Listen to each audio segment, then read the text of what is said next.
December 24, 1944. The night was cold, though not by the standards of the men who came from the northern United States.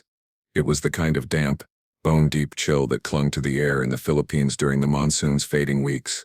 The war had dragged on for years, and even here, far from the roar of artillery and the front lines, its echo lived in every face, every gesture, every whisper. Inside the barbed wire enclosure of the American prisoner of war camp on the outskirts of Leyte, hundreds of Japanese soldiers sat quietly in their barracks. Some lay on wooden planks, staring at the ceiling as the sound of rain dripped through holes in the roof. Others huddled around small lanterns, writing invisible letters on scraps of memory. Because they had no paper left to write on, they didn't know what day it was in the world beyond the wire. Days had lost their meaning long ago. For the Japanese prisoners, captivity was worse than defeat. It was dishonor. Many had surrendered not by choice, but by injury, or sheer exhaustion. They had fought in jungles and caves, on beaches where death came from the air and the sea, and they had watched their friends fall beside them. Now they were stripped of weapons, stripped of rank, and stripped of everything that once gave them pride.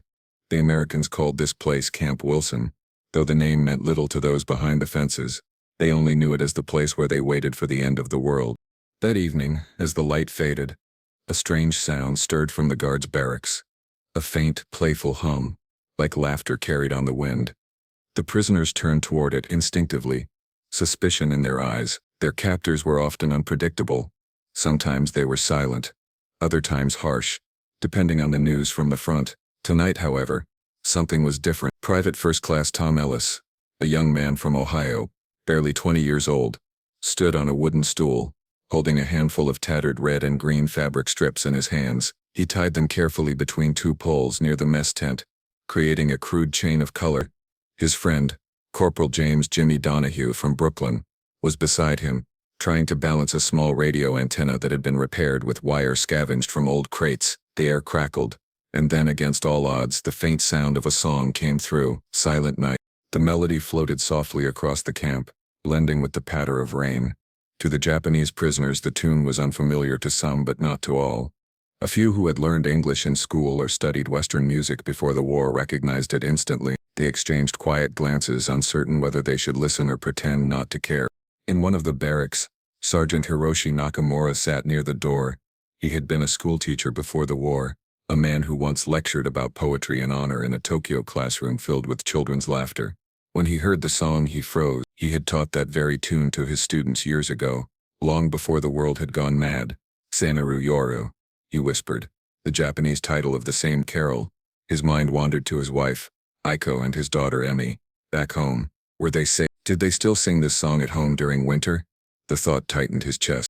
Outside, the Americans began to gather near the gate. Some carried mess tins filled with coffee, others a few cans of preserved fruit and a loaf of bread. They laughed quietly, trying to pretend for just one night that they were home. One soldier placed a broken flashlight bulb on top of a twig and wire contraption that Ellis called a Christmas tree. The bulb glowed faintly when they connected it to a battery. It was pitiful compared to the trees they knew back home, but in the middle of war it might as well have been the grandest one in New York. Inside the fence, Japanese soldiers pressed closer to the perimeter. They did not understand what was happening. Some whispered that the Americans were preparing a trick, perhaps to humiliate them.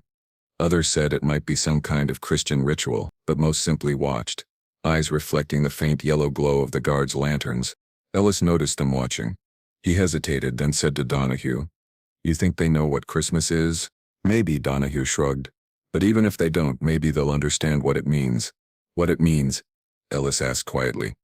Donahue took a sip of his coffee, the steam curling in the cold air. "Peace, Tom. Just peace for one damn night." The Japanese prisoners did not move closer, but they listened. When Ellis took out his harmonica and began to play Silent Night again, the tune carried through the rain. Then someone started singing, "Silent Night, Holy Night." The voice was shaky at first, but others joined. Their voices blended in a rough harmony that somehow sounded more human than perfect. Nakamura closed his eyes. He remembered the sound of bells in Tokyo, the children's laughter as they sang in the school courtyard. He remembered the promise he made to Aiko before he left, that he would return home, no matter how long the war lasted. Yet now, surrounded by barbed wire, he wondered if she even knew he was alive. He reached into his tunic and pulled out a tiny folded piece of paper, A photo of his family faded and creased from years in the jungle. The smile of his little girl seemed to stare back at him, warm and untouched by war. Around him, other prisoners murmured prayers or whispered names. Though many had lost faith in their cause, in their leaders, or even in themselves, something about that distant music softened the weight on their hearts. Hours passed, and the guards continued their quiet celebration. They exchanged small gifts, tobacco, chocolate, even a pair of socks, and someone passed around a flask of whiskey. The prisoners smelled it from afar, a strange sweetness that reminded them of another world. In the flickering light, the Americans seemed almost like ghosts of another time, young men far from home pretending that the war didn't exist for just a few hours. Then, as the night deepened, one of the guards approached the fence. He was carrying a tray. On it were small pieces of bread, some fruit and a tin of jam. The guard looked nervous. He turned to the nearest prisoner and raised his hand in a gesture of peace. "Merry Christmas," he said, his voice soft. The Japanese soldier did not move. The guard tried again, motioning for them to come closer. "Eat. Food."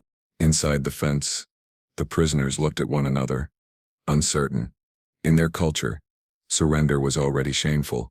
Accepting food from the enemy felt like another humiliation. But they were hungry. They had been hungry for months. Nakamura stepped forward slowly, cautiously. His men called out his name, warning him to stop, but he continued until he stood at the fence. The American extended the tray through the wire. For a long moment, neither moved. Then Nakamura bowed deeply, his head low in respect. The guard blinked, startled, then nodded back awkwardly. Nakamura took the bread with trembling hands and whispered, "Arigato." That simple word, the first genuine exchange of peace in that camp, seemed to ripple outward. The other prisoners began to stir. One by one they came closer. The guards brought more bread, more coffee, even some cigarettes. Soon a quiet gathering formed on both sides of the wire. They didn't speak the same language, but they shared glances, gestures, nods of understanding. For the first time since the war began, many of these men saw their enemy not as a faceless threat, but as another human being enduring the same pain, the same longing for home. Some of the Americans showed photographs from their pockets. Wives, children, small town houses covered in snow. A few of the Japanese prisoners smiled weakly, pointing at their own hearts as if to say, "I too have someone waiting."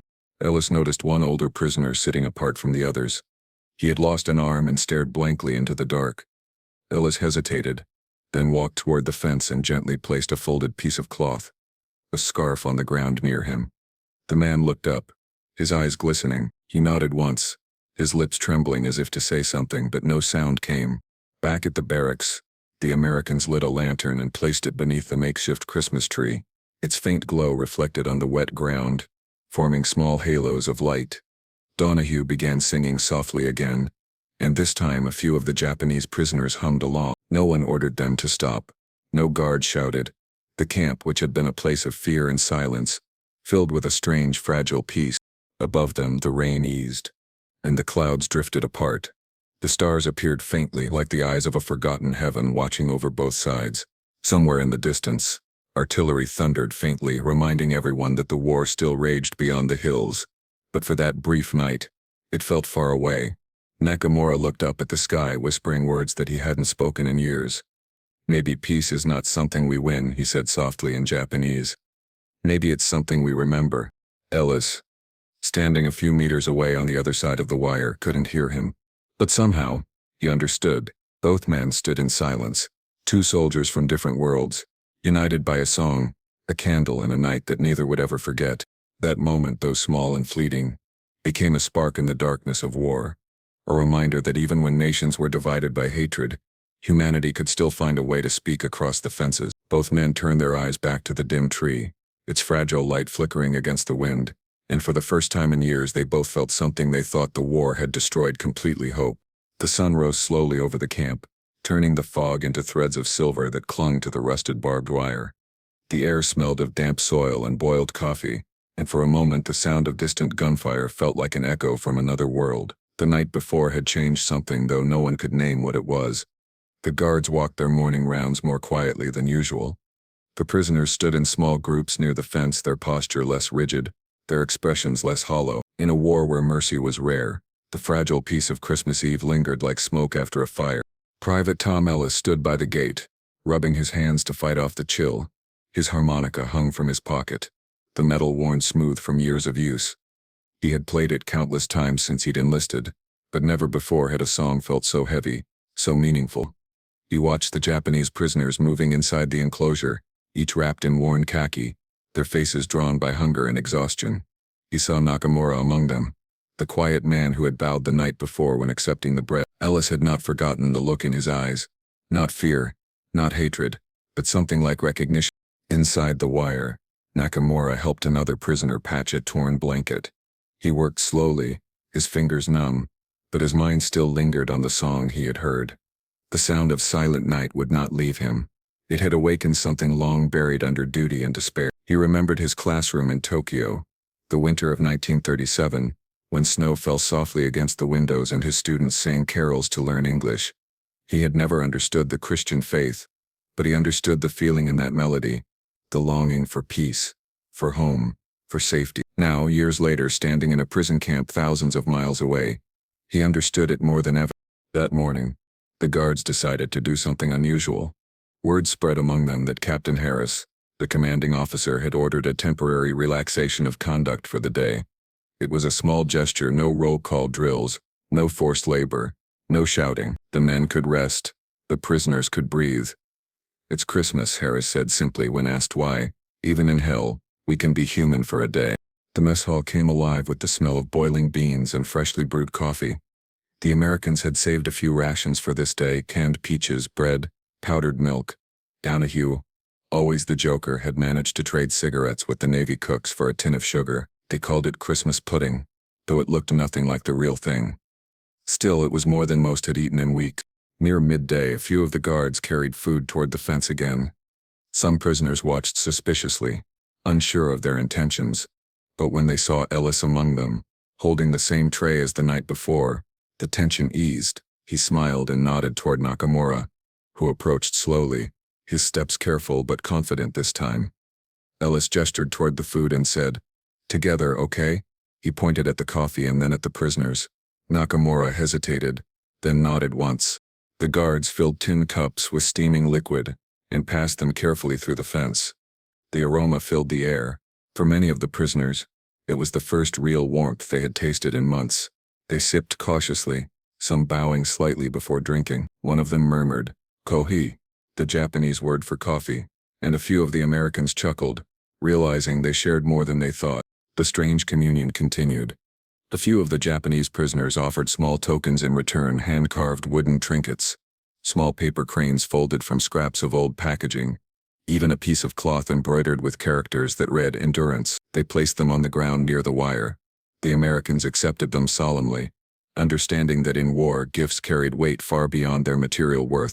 Captain Harris observed the scene from a distance, his jaw tight.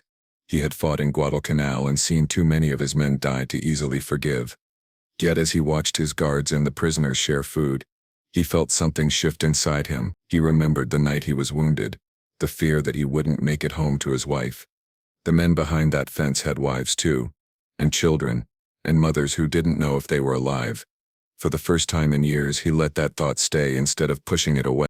The afternoon passed slowly, filled with quiet gestures and broken exchanges of language.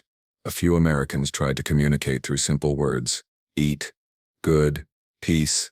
The Japanese responded with nods, short phrases, or small bows. There was no real conversation, yet something deeper passed between them, something wordless and universal. As the day wore on, the music returned. Ellis brought out his harmonica again, and this time one of the guards, a farmer from Kansas named Will Parker, joined with a battered guitar he'd carried since basic training. The strings were old, some replaced with wire from ration crates, but the sound was sweet and gentle. They played Silent Night, O Come All You Faithful, and then Auld Lang Syne. To their surprise, some of the Japanese prisoners recognized the melodies. Music had traveled across oceans long before war ever did. Nakamura watched closely, his lips moving silently with the tune. Then, without warning, he began to hum. The sound was soft, hesitant, but it grew steadier as others joined him. It was the same melody but sung in Japanese, the translation he had once taught his students. The guards paused, astonished, listening as the prisoners' voices rose in harmony. The barbed wire between them shimmered in the sunlight like threads of glass, and for a brief moment, it no longer felt like a barrier. Donahue leaned toward Ellis, whispering, "You hear that? Damn. They're singing with us." Ellis nodded, unable to speak. He kept playing, his eyes never leaving the faces beyond the fence. When the song ended, silence followed, thick, sacred and impossible to describe. Then from somewhere in the back, one of the younger guards clapped his hands softly. Others joined. A few prisoners bowed in return. It was the smallest applause, but in that space it was enough. Later that afternoon, the guards allowed the prisoners to gather outside their barracks longer than usual. Some took the opportunity to mend clothes. Others sat on the ground carving small shapes from wood. A few even dared to smile. Nakamura sat with two other men, Lieutenant Kondo and Private Sato, discussing what they had witnessed.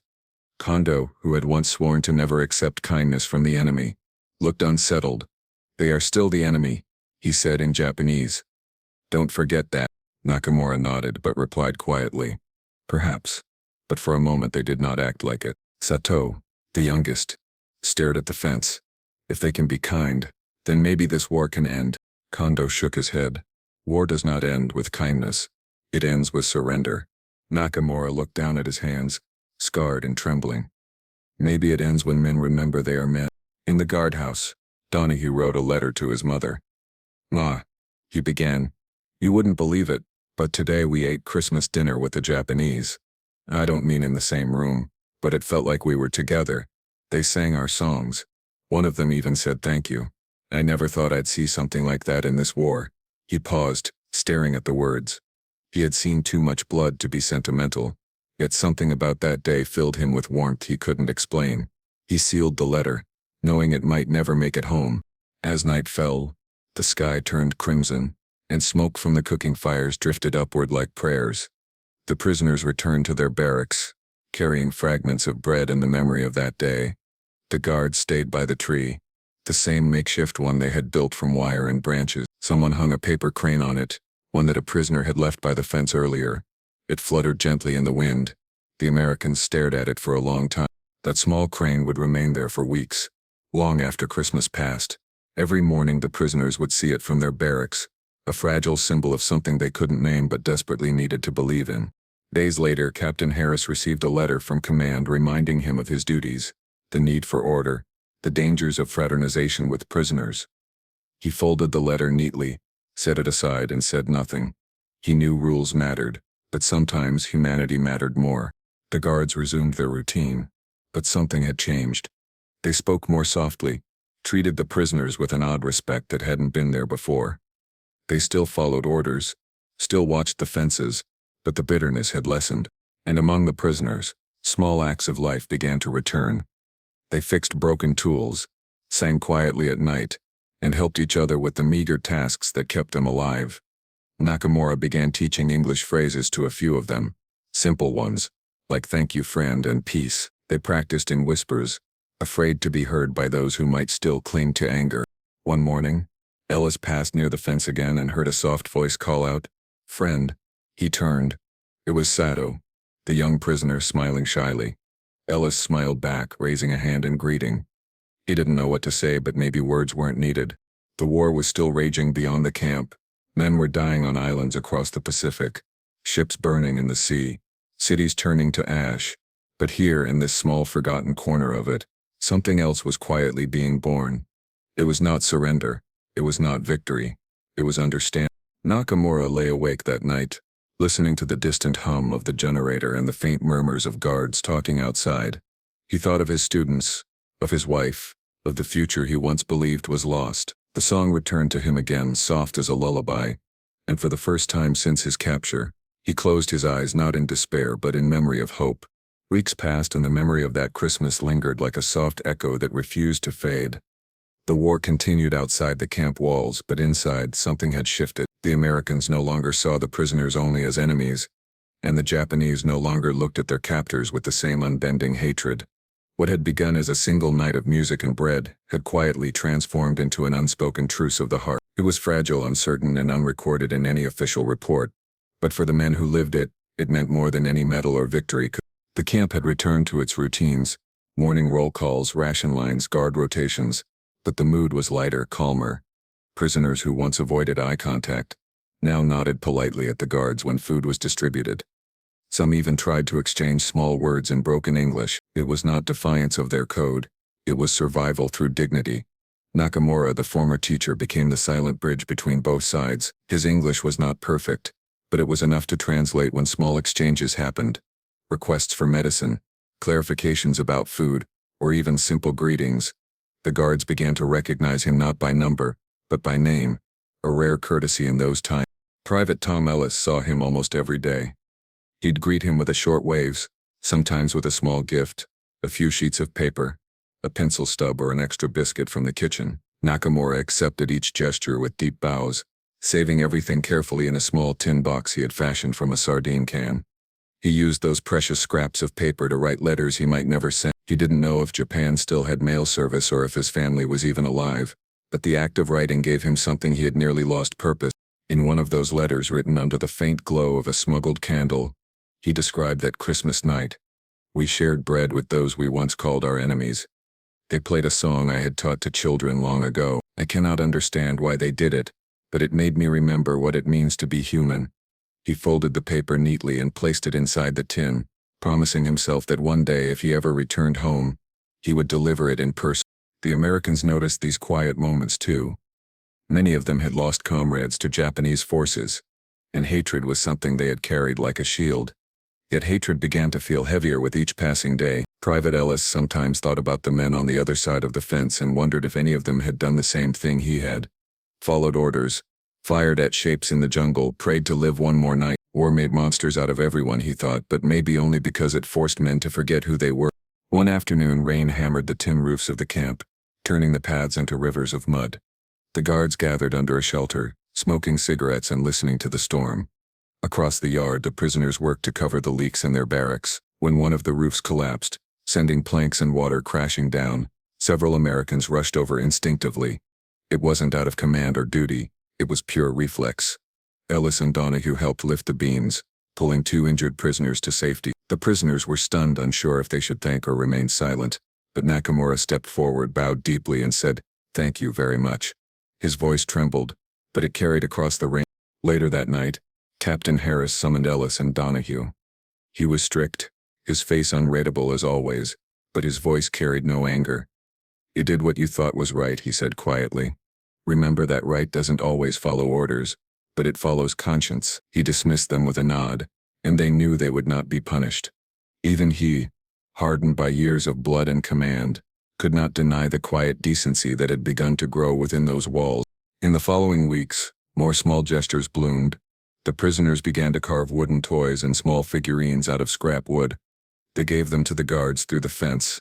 Tiny tokens shaped with care. Ellis received one that looked like a dove with its wings spread. He kept it in his pocket, polishing it with his thumb until the surface gleamed. Donahue received a small wooden cross. "Guess they know what day I go to church," he joked, though his voice was softer than usual. For the Japanese, these carvings were not gifts of submission. They were reminders to themselves that art still existed, that creation had not been entirely swallowed by destruction. Each piece carried their identity, their memory, their silent resistance against the void of captivity. And for the Americans, receiving them was not an act of pity, but of recognition. One morning, a Red Cross truck arrived at the camp, delivering medical supplies and letters from home. The guards gathered excitedly, sorting through the envelopes. Laughter and tears filled the air as they read messages from mothers, wives, and children. For the prisoners, however, there was nothing. Japan's communication lines were broken, its cities bombed, its postal routes severed.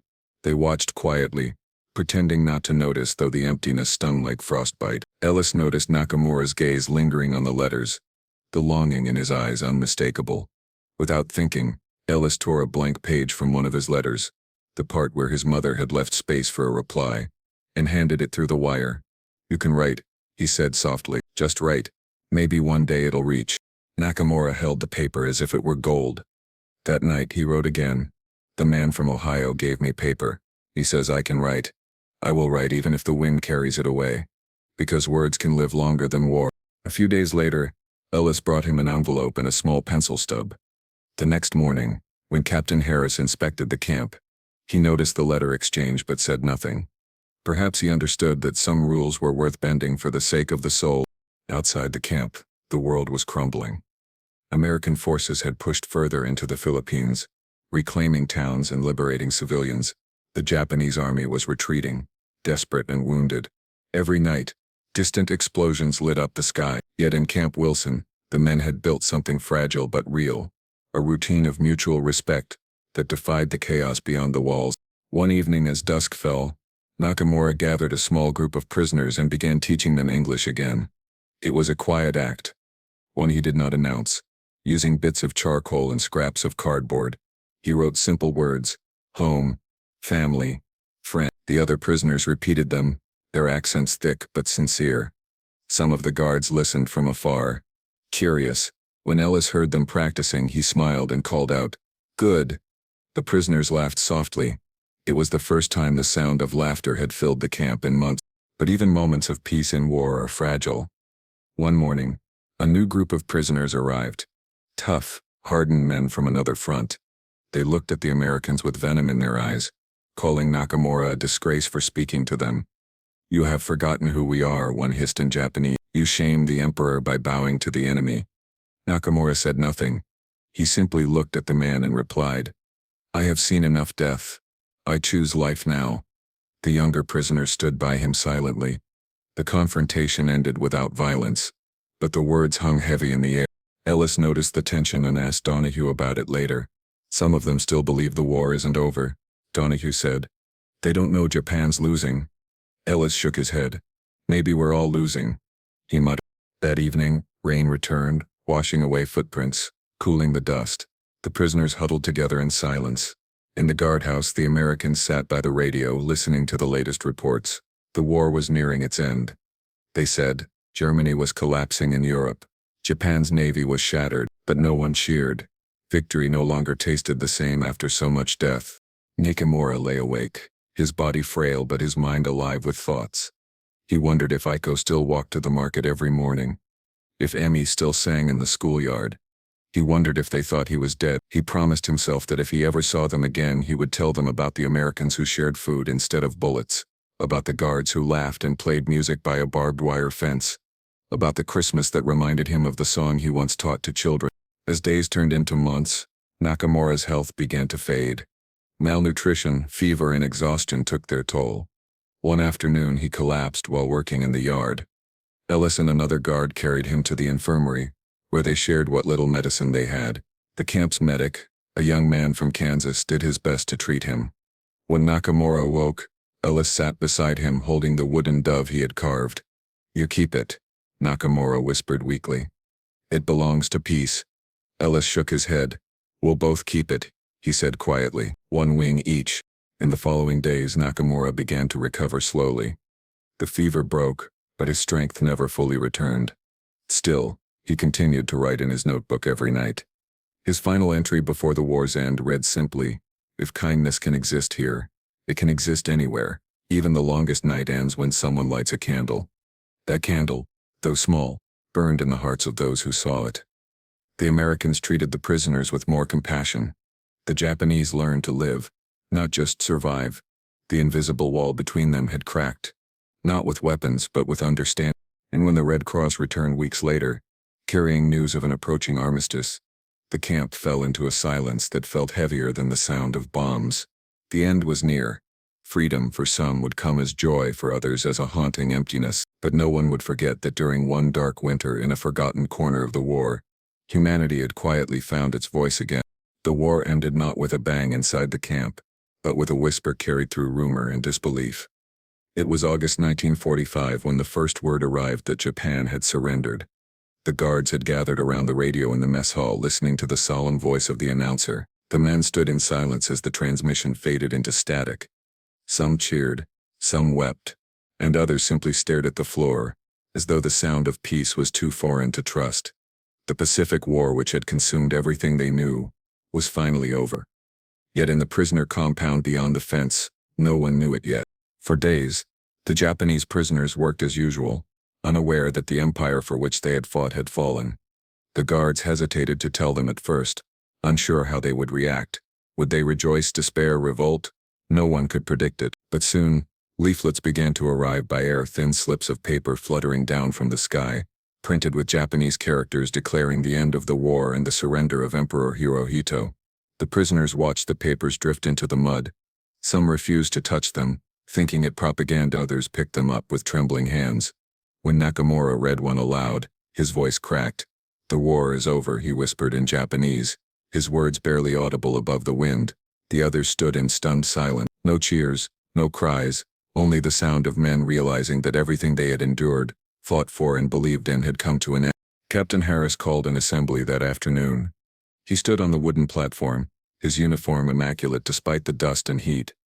The guards lined up behind him, their rifles slung loosely over their shoulders, not as weapons but as remnants of duty. "Gentlemen," he began, his voice steady, "the war is finished. You are now prisoners no longer, but men waiting to return home." He paused, glancing at the faces beyond the wire. Some stared at him blankly. Others lowered their heads, unable to meet his eyes. "We will treat you with the same respect you have shown these past months. Soon, arrangements will be made for your repatriation." Then, almost as an afterthought, he added softly, "It's over for all of us now." The meaning of his words rippled through the camp. For the guards it meant home, real beds, letters answered, wives waiting at train stations. For the prisoners, it meant something more uncertain. Home had become a memory, and Japan itself had become something unrecognizable, a land of ruins, silence, and surrender. Nakamura felt the news like a blow and a blessing at once. He was going home, but to what kind of home? He looked at the barbed wire that had defined his world for so long. Freedom, he realized, frightened him more than captivity. The next few weeks passed in a strange haze. Red Cross officials came and went, taking records, distributing medical aid, and arranging transport. The Americans no longer patrolled with weapons in hand. The fences still stood, but they felt symbolic now, as if both sides understood they were only waiting for someone to open them. Some of the guards even entered the camp without hesitation, helping the prisoners repair clothing or pack their few belongings. For the first time since the beginning, laughter returned, not loud or careless but real. Nakamura spent his days helping translate between the Japanese officers and the Red Cross. His English, once a secret survival skill, became the bridge that guided his fellow prisoners through the confusing process of freedom. Ellis often joined him, sitting on overturned crates as they worked. The two men spoke slowly, exchanging words, stories, gestures. Their friendship had grown in the silence between languages, a bond shaped by shared decency rather than understanding. One morning, as the prisoners prepared for departure, Ellis approached the fence carrying a small package wrapped in paper. He handed it to Nakamura with a shy grin. Inside was the broken harmonica and half of the wooden dove. "You keep this," Ellis said. "The other half stays with me. That way, no matter where we end up, the bird still flies."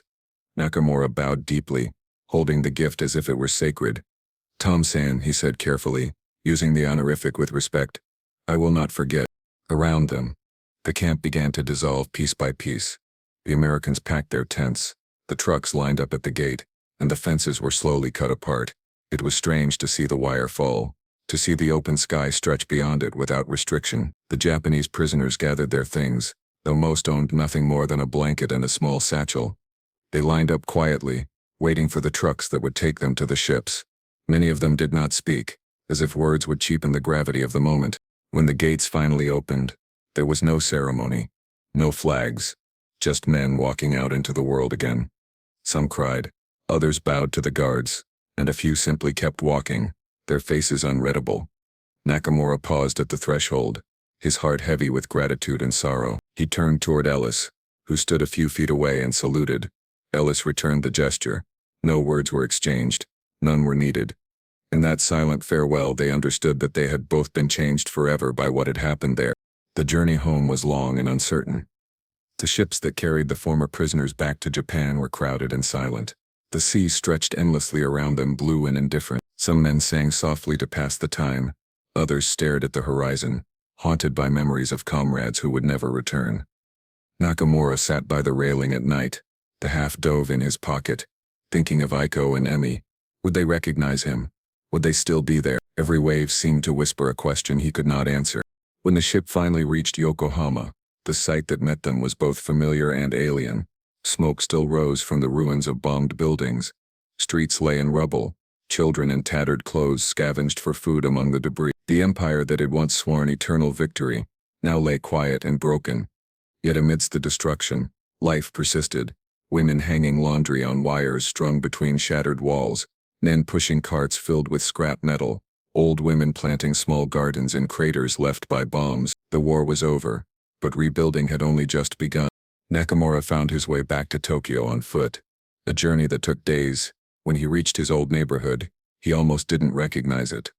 The school where he once taught was gone, reduced to ashes and stone. The streets where he had walked with Aiko were unpaved, littered with fragments of what had been homes.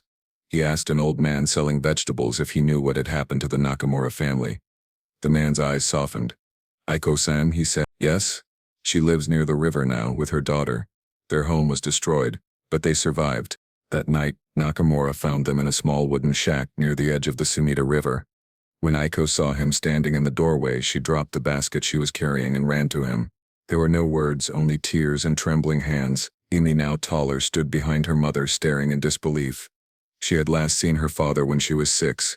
He looked thin, older, and his eyes carried both pain and peace. When she whispered, "Oto-san," her voice broke. He knelt, and she threw her arms around him.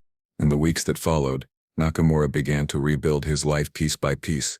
He found work teaching again, this time in a makeshift classroom set up in a temple. The children were quiet at first, their faces pale from hunger, but he taught them with the same patience and warmth he had given before the war. On the first Christmas after his return, he placed the half-wooden dove on his desk. The students asked what it was. He smiled faintly and said, "A gift from a man far away who reminded me that peace is not given, it is made." He did not explain further. Some things were better felt than told. Across the ocean, in Ohio, winter had come again. Ellis had returned home to his family farm. The fields were quiet, the air cold and clean. He often sat on the porch in the evenings watching the horizon as if waiting for something he couldn't name. The other half of the dove sat on his table beside a folded letter. A letter written by Nakamura, months after his return. It had taken weeks to reach him, carried through Red Cross channels and uncertain addresses. The letter was written in simple English. "My dear friend Tom, I am alive. My wife and daughter are alive. Japan has changed, but so are we. I teach again. I teach children that the world can be kind even when it forgets how. I keep the bird you gave me. I hope yours still flies. If you ever come to Japan, you will find a friend waiting."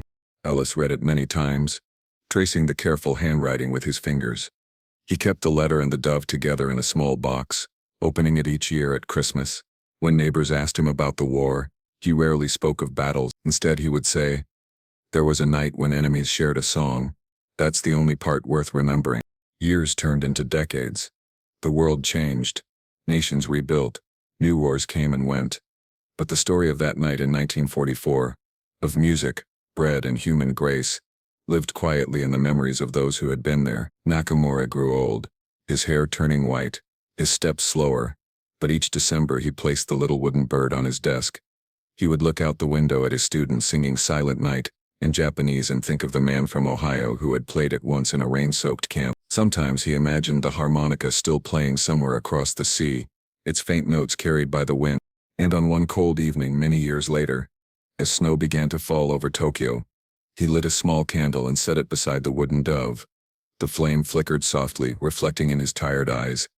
Somewhere far away in a farmhouse in America, another candle flickered on the same night. 2 lights, separated by oceans but connected by memory, burning quietly for a peace born not of treaties or victory, but of compassion between 2 men who had once faced each other through barbed wire.